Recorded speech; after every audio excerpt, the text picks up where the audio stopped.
First, dear Chairman,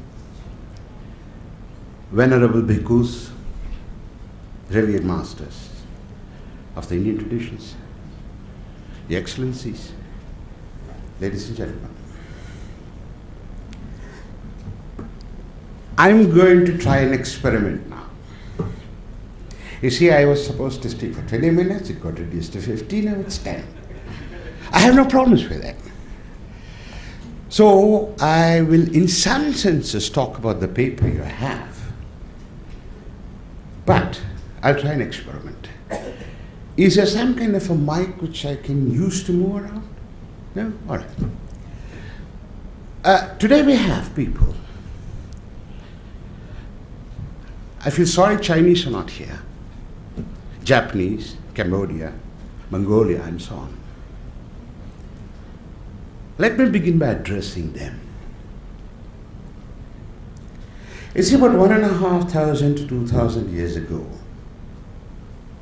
My ancestors came and met your ancestors. Maybe it was Bodhidharma. Maybe it was Nagarjuna. It doesn't matter. My ancestor. They spoke to you individually and asked your ancestors to give them a hearing. Said, just my previous speaker, in a way said it. Look, I want, yes? Oh, thank you. Yeah. It's on it. Can you switch it on? I did it. Everything died. Well, it doesn't matter. Leave it. Leave it, it's okay. I lose 2 minutes that way. So my ancestors said, give us a hearing. It's actually individuals who went there. Give me a hearing. If you find what I'm saying interesting or useful, take it. If you don't find it interesting, useful, or good, throw it. Well, why do I tell you this? Today, a descendant is standing in front of you of these ancestors of mine. He is asking you the same thing. Give me a hearing. Take it if you find it interesting, useful, good. Otherwise, throw it. But you owe it to your ancestors to give me a hearing because they did it also. So this is how I want to address people from Cambodia, Myanmar, Mongolia, Tibet, and so on. Why is this important, you ask? You see, there's something extraordinary, which in a way has been vaguely touched upon here, which is this. See, if you look at Europe, you find, historically speaking, of course, that the spread of Christianity in the West was possible because of an organization, the Roman Catholic Church. Enormous trade, military conquests. In short, it was a mammoth attempt over more than 1,000 years to Christianize Europe. But if you look at Asia, something extraordinary. One Chandrakriti, one Nagarjuna, I don't know, they even went abroad. 1 or 2 bhikkhus traveled. Some Indians went, individuals. No trade. There was, of course, trade. But these things didn't spread through trade. There was no church, there was no conquest. Hinduism went right up to the doors of Japan. Buddhism went beyond that. Why? Very simple answer. Is it possible that they resonated in these different cultures and societies because there really is something fundamental that unites us as Asians? You could resonate to the Buddha. I could resonate to Shankara, because Cambodia, in fact, is one of the places where you find tremendously beautiful documents.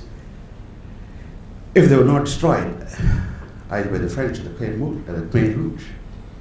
Extraordinary documents about law and so on and so forth. So, what made you resonate? What made your ancestors resonate? I think there's something even deeper than Christianity, which unites the Western culture, unites us. And I want to appeal to that. I'm going to speak to you about that. One of the speakers warned you that I'm rebellious. Actually, I'm not. I'm an old man, 63 years old, for heaven's sake. You rebel when you're 18 years old. Well, I did. I smoked, I drink, I still continue to do so. But not now, too old to rebel. Actually, I'm a very nice chap, but people don't believe that. Still. Truly, I'm a very nice guy. So, I just want to tell you 2-3 things. I have exactly 5 minutes left. And there's one good thing of being in Europe, you stick to time. 10 minutes means 10 minutes. I'll please you. One thing. A couple of things, actually. 3 things I'll tell you. First, this is a result of 40 years of my research in Europe.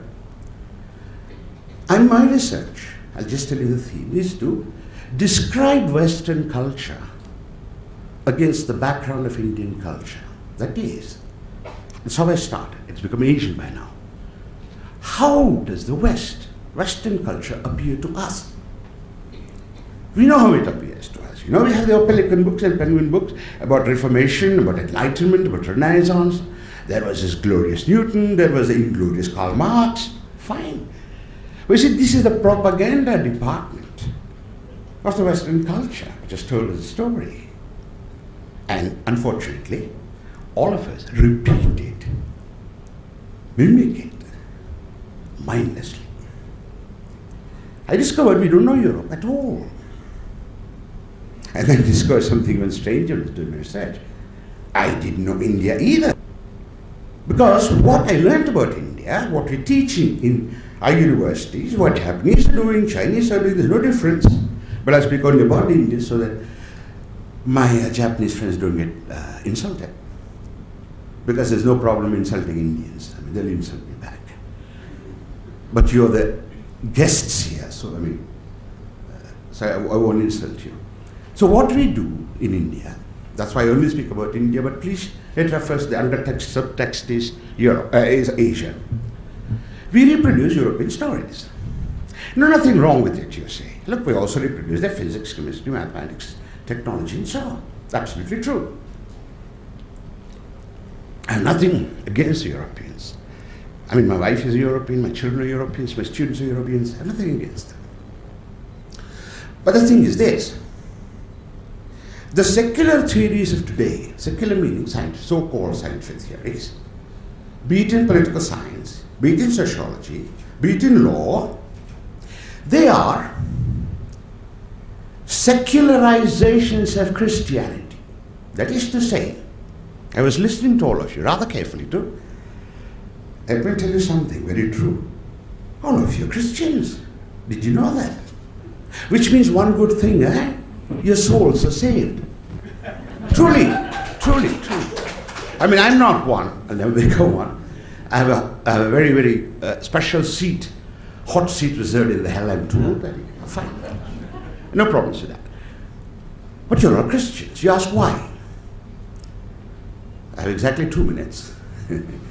So if you want to know more, please read what I have written. Give me a hearing. Please read it. You see, we have been talking here. All of us talk today, including the Honorable Prime Minister, who is also a Christian, by the way, and I'll tell you how. We talk about needy creatures that human beings are. Right? We all have basic needs, isn't it? Well, I think it's true. I'm going to take a bet on it. In all Asian languages as well. But in Indian languages, we don't have the word, we don't know what it means. We use the word desire. if you say desire, it's also interesting. We talk about we have multiple desires, hundreds, thousands, millions of desires, infinite desires. Indian traditions say the following. We don't have multiple desires. What we have is one single desire. And what does it do? It latches on, clings. To what? To everything. And I think this is what Buddha was talking about when he spoke of grasping. He didn't say, who grasps? You can't ask that question in Buddha, or even in Indian traditions, in fact.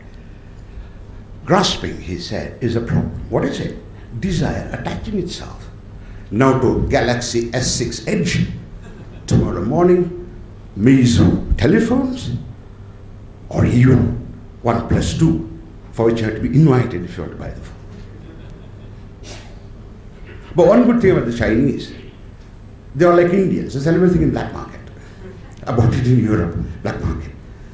That's a good thing about all Asians. I don't know how the Japanese are. I think they're also corrupt, like Indians are. But it's good. You see, probably that's why you resonated to the Buddha. And that's why you reproduced the Buddha. In any case, so this notion of human being, desire, the Bible, it's only the Bible, meaning Old and New Testaments. And it says, look, human beings have conflicts, desire conflict, no? So because of this, there are conflicts between human beings. Indian traditions say, there's only one desire. There is no conflict in a human being.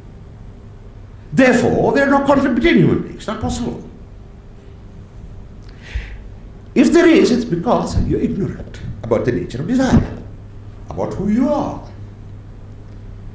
So like this, we develop a thought which is the complete opposite of what is called scientific theories today in social sciences. For about 35 years, we've been arguing the following. Social sciences are not sciences at all, they're ideologies. We have to build a social science, and I truly believe 40 years of research that is going to come from Asia. It won't come from Europe, for hundreds of reasons. So if you feel like listening to it, invite me to your college to do a talk for about 3 months or something, so you'll understand all the arguments. But for the time being, Your Excellencies, Venerable Bhikkhus, revered masters, I just want to say one thing. If you want to carry what you're trying to do today forward, you need 3 fundamental things which I don't discover here.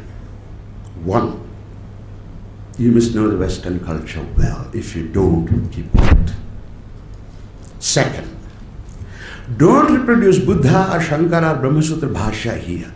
Nobody will understand it. Nobody. Your children don't give a damn whether you have an Atma or there is Anatta. Pratitya Samutpada Buddha Maita Sharir Sahuda F-U-C-K cares. So talk to them in this language, to the youth of today. You can use them. If you genuinely believe that these traditions have something to say to us today in the 21st century, which I believe, say it in the language of today. If they are raising important questions, giving us good solutions, it must be possible to say in our language, 21st century language, what it is. And this is my belief, we Asians are the only ones who developed social sciences, human sciences, 2,000 years ago. Second thing you have to do. Third, love is all well and good. You know, Christ has shown the other cheek, and Buddha's compassion. Show it. But don't forget one thing, that if people err, they need to be punished. See, if you're a loving father, you punish your child if it's not learning well. Well, there is a relationship we should have towards Christian, Jewish, Muslim religions and Western culture. You don't have the 3. My earnest, very humble request to you is this: shut down the conference if you can't do any of the 3 properly. I have said. Thank you very much.